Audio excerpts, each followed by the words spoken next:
While holding my mixed-race baby for the first time, my uncle pointed his finger at me. "I wonder where the dad is," he said, laughing. He didn't know my husband had died 2 months ago. The fluorescent lights in the recovery room made everything look blue and sterile and wrong. I was still shaking from 18 hours of labor, my hospital gown soaked through with sweat, my arms trembling as I held my son for the first time. He was 6 pounds, 11 ounces, with skin the color of warm honey and a head full of dark curls that were still damp from being cleaned. He had his father's nose and his father's long fingers, and when he opened his eyes briefly in those first seconds, they were the same deep brown that I'd fallen in love with 4 years ago in a crowded bookstore on 9th Street. I was crying. Not softly, but in these deep, wrenching sobs that came from somewhere below my ribs because I was holding my husband's son and my husband wasn't here to see him. My husband Malachi had been dead for 63 days. He'd been killed by a drunk driver on a Sunday evening while driving home from a shift at the firehouse where he'd worked for 7 years. And now his son was here, breathing and perfect and alive. And the only person I wanted in the room was the one person who could never walk through the door again. That's when my Uncle Vernon appeared in the doorway with that grin he always wore, the one that made him look generous if you didn't know better. He walked in without being invited, looked at my baby, looked at me, and pointed his thick finger at my face. "I wonder where the dad is," he said, and laughed like it was the funniest thing he'd ever thought of. My mother, who was standing beside my bed holding my hand, went completely white. I'd been part of the Linden family my entire life, which meant I'd been part of Vernon Linden's audience my entire life.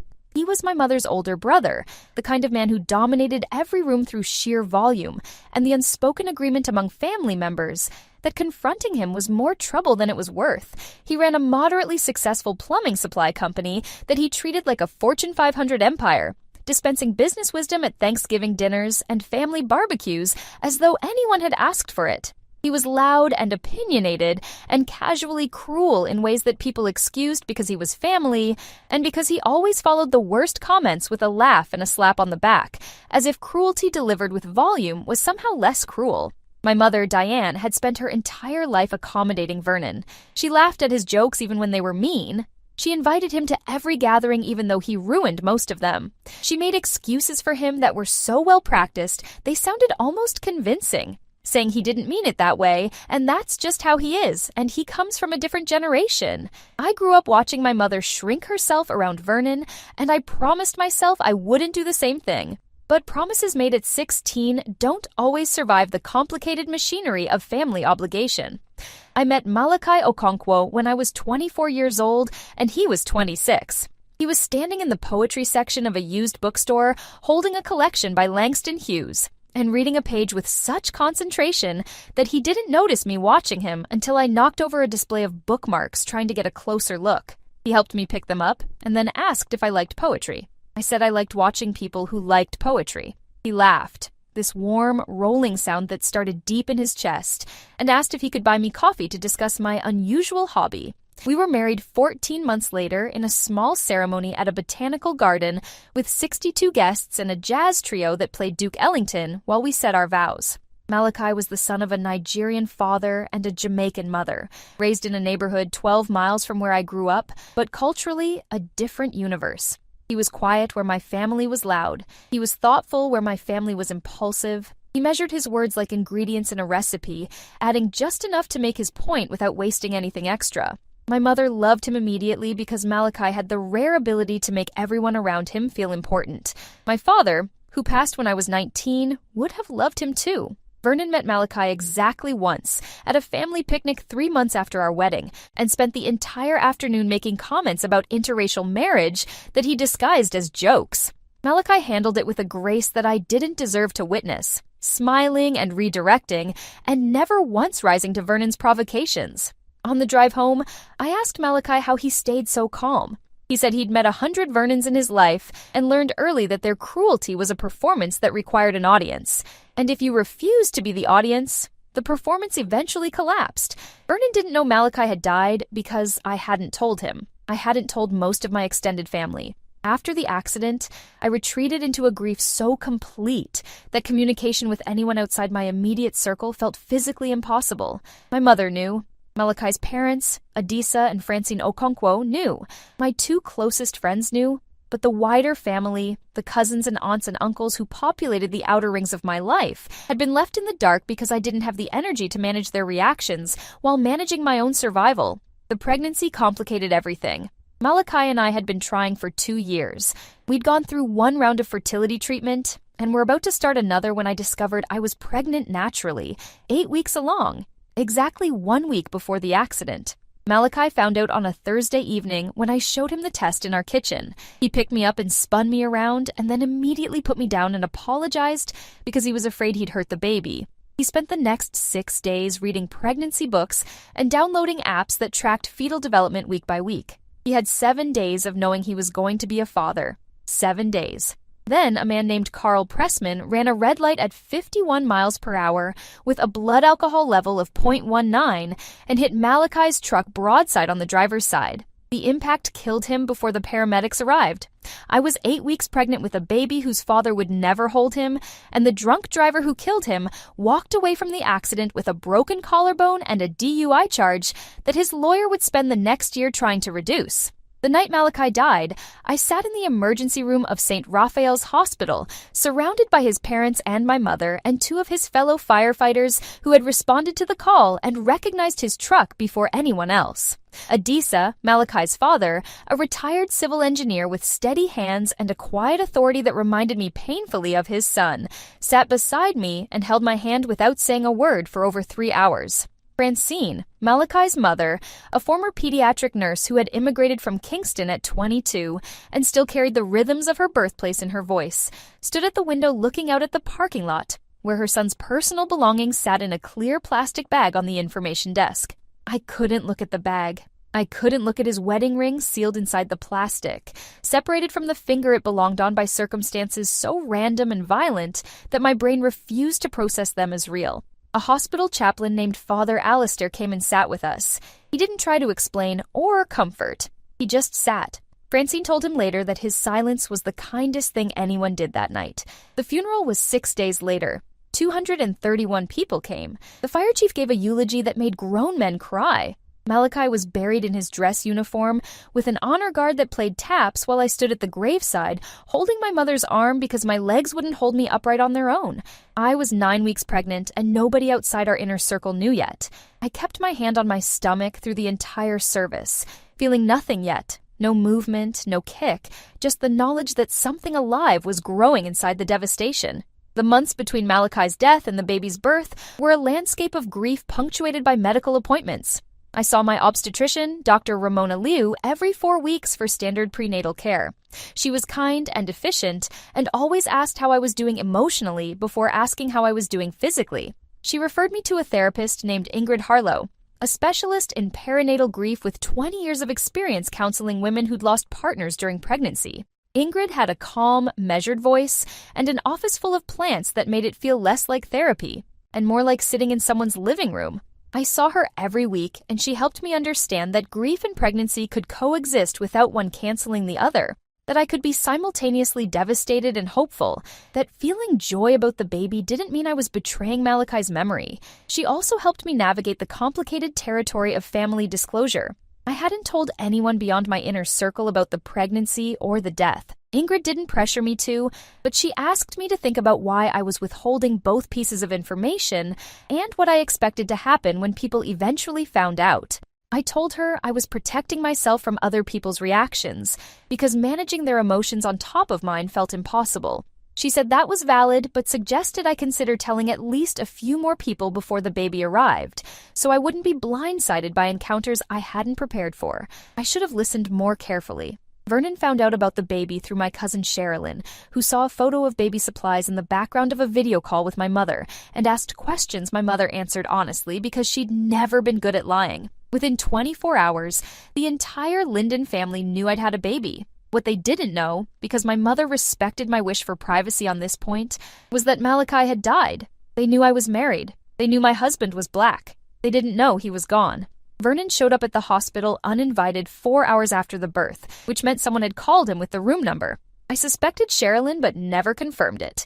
He walked in during a moment that should have been sacred, the first hours of my son's life, and turned it into a stage for his particular brand of humor. I wonder where the dad is. The words hung in the recovery room like smoke. My mother's grip on my hand tightened to the point of pain. I looked down at my son, who had fallen asleep against my chest, his tiny mouth slightly open and his fingers curled around the edge of my hospital gown. Then I looked up at Vernon. He was still smiling, waiting for the laugh he expected, the capitulation he was accustomed to receiving from every member of our family. My mother started to say something, probably one of her rehearsed excuses, but I spoke first. I said, "Malachi is dead." I said it without inflection, without volume, without any of the emotional decoration that Vernon would have used to dismiss it. Just 2 words. His smile didn't disappear immediately. It froze, then slowly melted like wax sliding down the side of a candle. His pointing finger lowered. His eyes moved from me to the baby to my mother, who was crying, to the door, where Adisa Okonkwo had appeared without anyone hearing him approach. Adisa was wearing the same dark jacket he'd worn to his son's funeral. He stood in the doorway, looking at Vernon with an expression I'd never seen on his face before. Not anger exactly, something colder and more permanent than anger. Vernon left the hospital room quickly after that, mumbling something about not knowing and being sorry and calling later. He didn't call later, but what he did was worse. Over the next 3 weeks, while I was home recovering from labor and learning how to care for a newborn alone, Vernon began a campaign of revisionist history. He called family members and told his version of what happened at the hospital. In his version, he'd made an innocent comment about wondering when he'd get to meet my husband, and I'd attacked him for no reason, screaming and causing a scene while my in-law intimidated him by blocking the doorway. He told my Aunt Claudine that I was unstable and hormonal and had completely overreacted. He told my cousin Sherilyn that my marriage had probably been in trouble, and that's why Malachi wasn't at the hospital. He didn't repeat the original joke because even Vernon understood that the joke would sound exactly as ugly in retelling as it had in person. Instead, he sanitized it, replacing mockery with concern, recasting himself as a worried uncle who'd been unfairly attacked. Some family members believed him because Vernon had spent decades cultivating the image of a blunt but well-meaning patriarch. My Aunt Claudine called me and said she'd heard I'd been very rude to Vernon at the hospital and that whatever was going on with my marriage, it wasn't fair to take it out on family. I hung up without responding because the words weren't available to me yet. The first time I realized Vernon's campaign was affecting more than just family gossip was when my mother called me at 11:30 on a Thursday night crying. She said Vernon had spoken to a deacon at their church, a man named Eugene Pratt, and told him I was raising a mixed-race baby alone and that the father had abandoned us. She said Eugene had mentioned it to the pastor, who mentioned it to the women's prayer group. And now a dozen people from my mother's church believed I was an unwed mother who'd been deserted by an irresponsible man. My mother, who had never stood up to Vernon in her life, was crying because the lie had invaded the one community where she felt safe. I sat in my dark living room with my son sleeping in the bassinet beside me and felt something shift inside me. It was subtle at first, like a gear catching. Then it hardened into something I recognized from my work as a litigation paralegal before I went on maternity leave. I recognized the architecture of what Vernon was doing because I'd seen it in case files. He was constructing a narrative. He was managing witnesses. He was controlling information flow to ensure his version became the default truth. And he was doing it because my dead husband wasn't there to contradict him, and he assumed I was too grief-stricken and overwhelmed to fight back. He was half right. I was grief-stricken and overwhelmed. But I was also the daughter of a man who taught me to document everything, the wife of a man who taught me that bullies collapse without an audience, and a paralegal who'd spent 6 years watching lawyers dismantle liars with evidence. I opened my laptop, created a new folder, and labeled it Vernon. Then I started building a case. I began with documentation. Every phone call from a family member repeating Vernon's version of events was logged with the date, time, caller's name, and what they said. My mother started keeping her own notes after I explained what I was doing. Ingrid, my therapist, cautioned me about becoming consumed by the project at the expense of my grief work and my bond with the baby. I told her I could grieve and document simultaneously, and she said that concerned her, but she understood my need for control in a situation where I'd lost control of almost everything. I also started collecting Vernon's digital footprint. He'd made several Facebook posts since the hospital incident, not about me directly, but about family values and personal responsibility and how some people make choices they can't handle. The posts were vague enough to provide deniability, but specific enough that anyone who knew the situation understood exactly who he was talking about. I screenshotted every post with timestamps. Then I found something that changed the scope of what I was dealing with entirely. Sherilyn, my cousin, sent me a text message that she meant to send to her friend group chat. It was a screenshot of a private message from Vernon in which he'd written, and I'm quoting from the screenshot I still have saved on my phone. She married one of them, and now she's stuck with a half-breed and no husband. Play stupid games, win stupid prizes. I stared at that message for a long time. Then I saved it in the folder. The legal dimensions of my situation were more complex than I initially understood. I consulted with a family attorney named Dorothea Nakamura, a sharp-eyed woman with 31 years of practice who specialized in defamation and family disputes. I showed her my documentation, the screenshots of Vernon's posts, the message Sherilyn accidentally forwarded, my log of family calls repeating his distorted version of events, and a written account of what he said at the hospital. Dorothea reviewed everything carefully and told me several things. First, she said Vernon's statement at the hospital, while offensive, was protected speech in most legal contexts because it was an opinion rather than a statement of fact. However, his subsequent campaign of misinformation, specifically the false claim that Malachi had abandoned me and our child, could constitute defamation if I could demonstrate it caused measurable harm. She asked if the false narrative had affected my employment, my housing, my custody situation, or my standing in any community. I told her about the church situation, and she made a note. She said defamation cases against family members were difficult, but not impossible, and that the strongest approach would be to document the pattern of behavior and its consequences, rather than focusing on any single incident. She also told me something I hadn't considered. She said if Vernon was spreading false information about my child's parentage to community members, and if that information was being used to stigmatize or exclude my son, I might have grounds for a harassment complaint. She gave me her card and told me to keep documenting. 3 weeks after the hospital incident, Adisa and Francine drove 90 minutes to spend a weekend with me and the baby. Francine cooked enough food to fill my freezer for 2 weeks. Adisa assembled a crib he'd built himself from black walnut, sanding each rail smooth and engraving Malachi's name on the headboard in letters so small you had to look closely to see them. On Saturday evening, while Francine bathed the baby in the kitchen sink with the expertise of a woman who'd bathed hundreds of newborns during her nursing career, Adisa sat across from me at the kitchen table and told me something I didn't know. He said Vernon had called his house. Adisa's face, normally composed to the point of opacity, showed a crack of something raw when he told me. Vernon had called their landline, gotten Francine on the phone, and asked her whether Malachi had really been married to me, or whether I'd made the whole thing up for attention. Francine, who had buried her only son 2 months earlier, who had held my hand during the funeral and driven me to prenatal appointments when my mother couldn't, and spent nights on my couch during the worst weeks of grief because she was terrified I might hurt myself, had been asked by a stranger whether her dead son's marriage was real. I watched Adisa tell me this and saw his hands, which were broad and steady and had built bridges in 3 countries, begin to tremble. He said Francine hadn't slept properly since the call. He said she kept getting up at night to check her phone as though expecting more cruelty to arrive. I felt something in my chest that went beyond anger.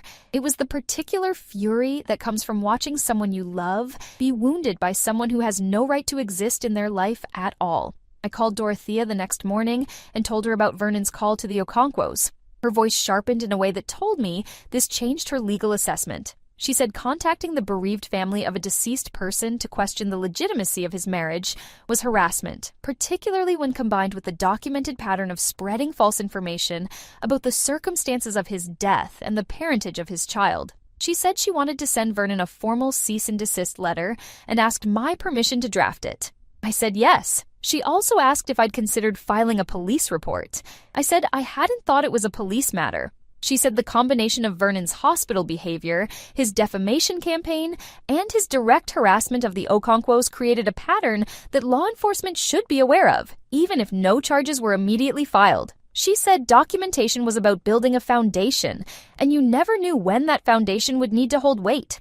I went to the police station the next day with my infant son in a carrier on my chest and asked to file a harassment report. The officer at the desk looked skeptical until I pulled out my folder. I showed him the timeline, the screenshots, the call log, Sherilyn's forwarded message, and the notes about Vernon's call to the Okonkwos. The officer, a man whose nameplate read Sergeant Nathaniel Brody, read through everything and said he'd document it as a harassment complaint and that I should call if Vernon made direct contact with me or escalated his behavior.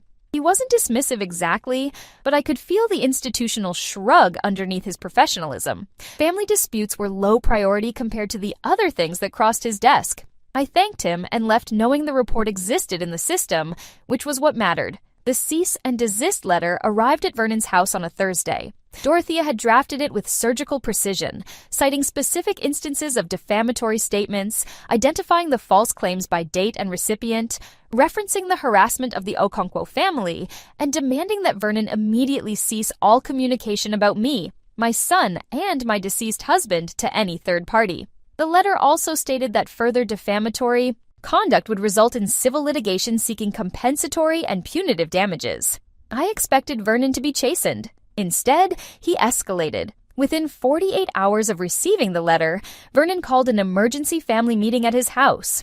He invited every Linden family member he could reach and framed it as a discussion about family unity and healing. My mother called me to tell me about it.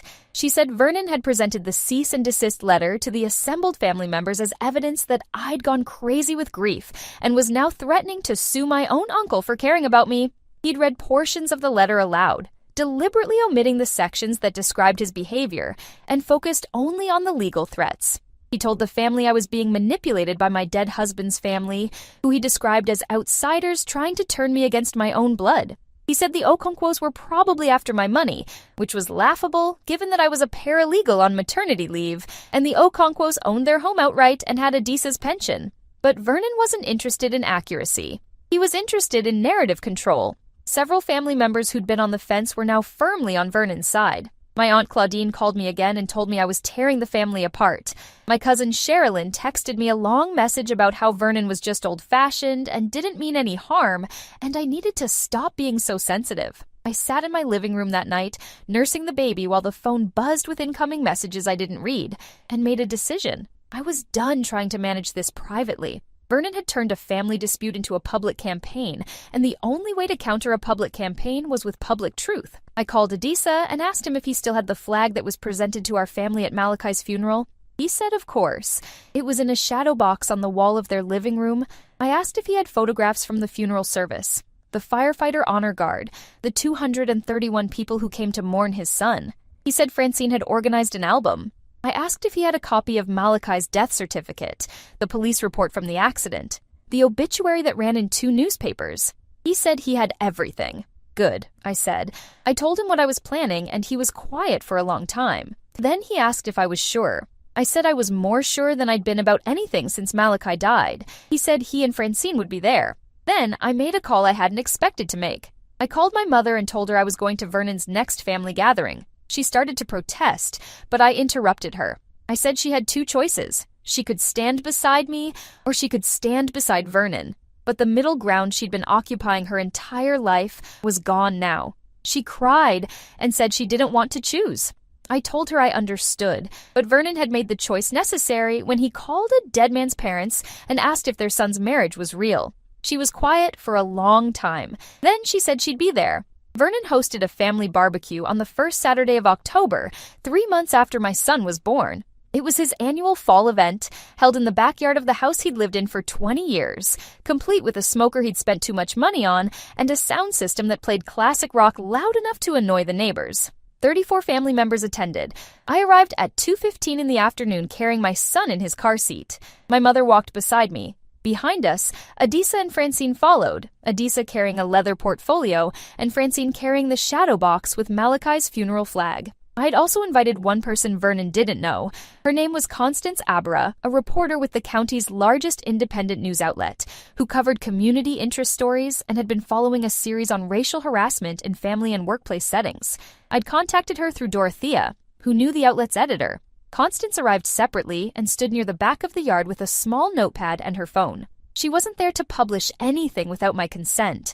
She was there as a witness, and because I wanted Vernon to know that what happened next existed outside the family echo chamber he'd spent decades controlling. Vernon saw me, and his face went through a rapid sequence of expressions.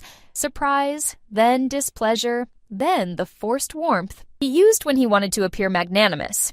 He came toward me with his arms slightly open and his barbecue tongs in one hand, and said he was glad I'd come. That family should be together, that he hoped we could put all the unpleasantness behind us.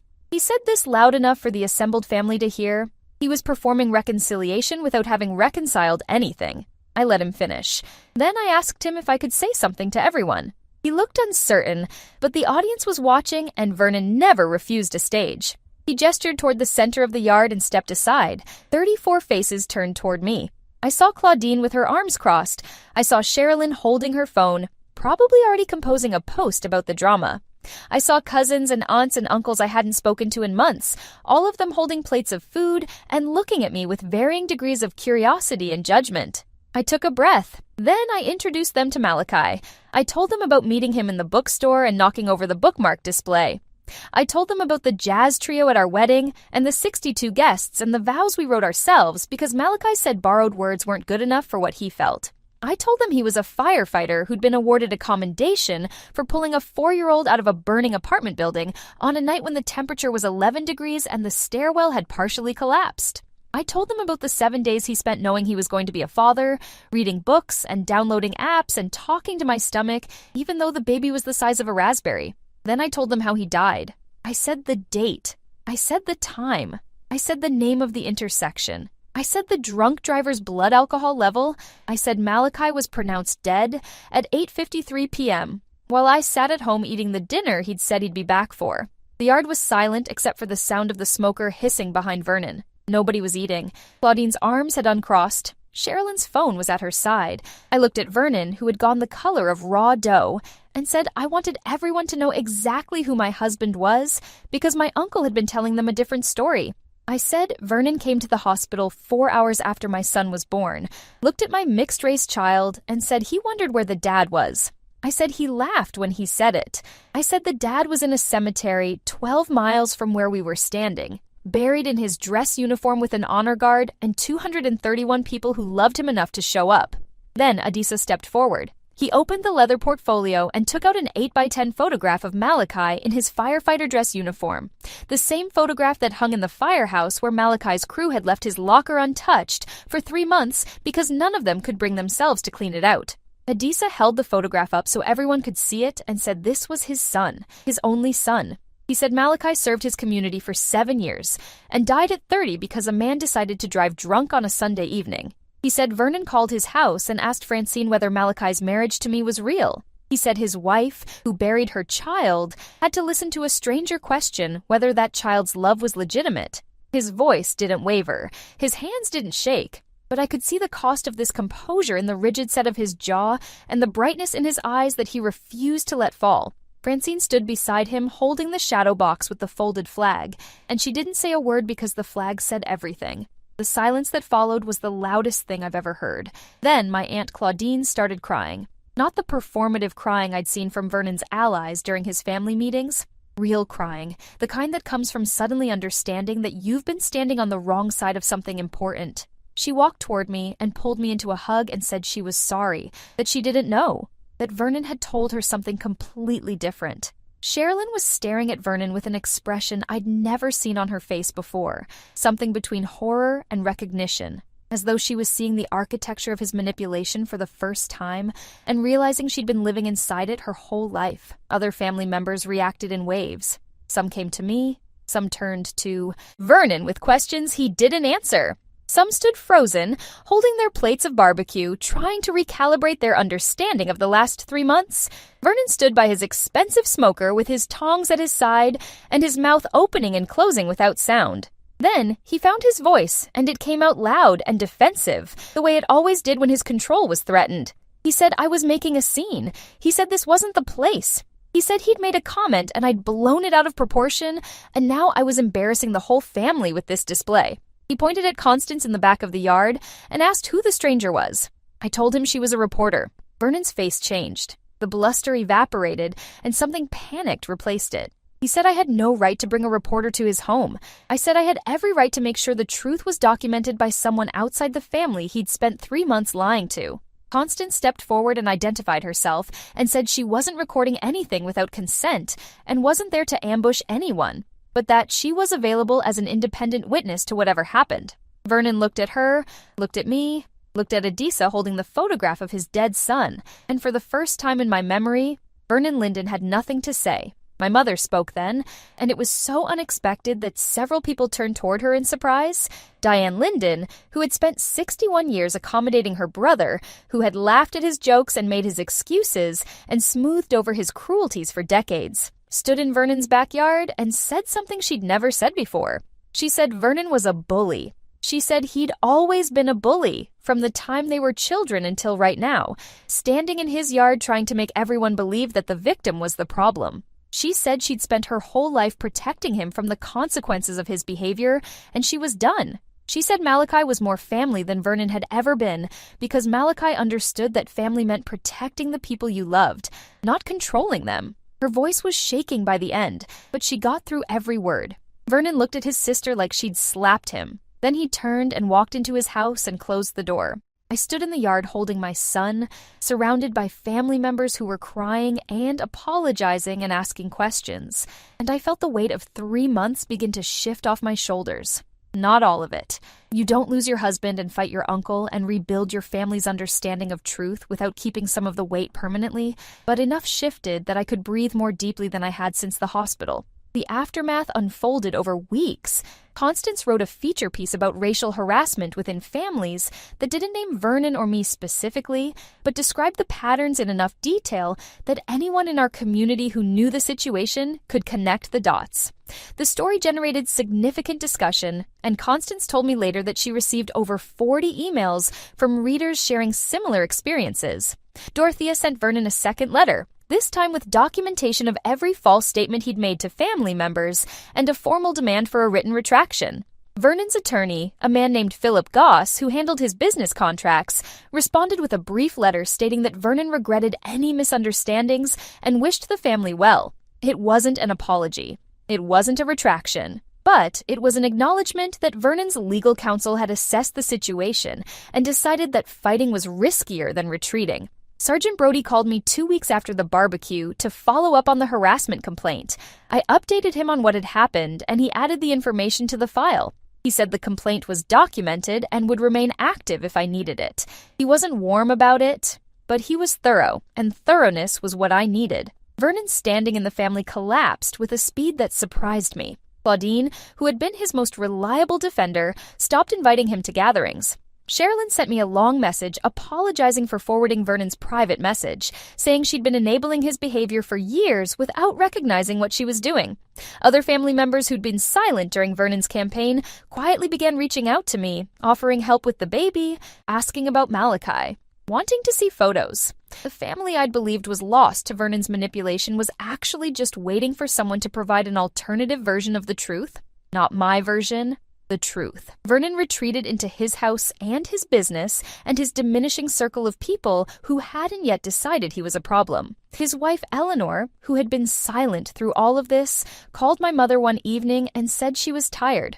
My mother said she knew what tired meant when a woman married to Vernon said it. 3 months later, Eleanor filed for legal separation, citing irreconcilable differences. Their divorce was finalized the following spring, and Eleanor reconnected with my mother for the first time in years, free from Vernon's gravitational pull. On the first anniversary of Malachi's death, I drove to the cemetery with my son strapped into his car seat in the back, babbling at the stuffed elephant Francine had given him. He was 14 months old by then, walking in that unsteady way toddlers do, grabbing at everything within reach and laughing at sounds only he could hear. I carried him to Malachi's headstone and sat on the grass and told my son about his father.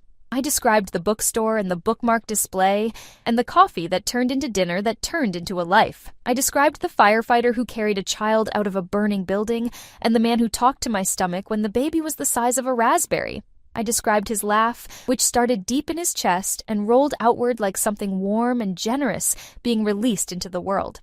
My son didn't understand the words yet, but he sat in my lap facing the headstone and reached out his small hand toward the engraved letters of his father's name. Adisa and Francine arrived a few minutes later, and we sat together in the grass. 3 generations of a family that Vernon had tried to delegitimize and failed.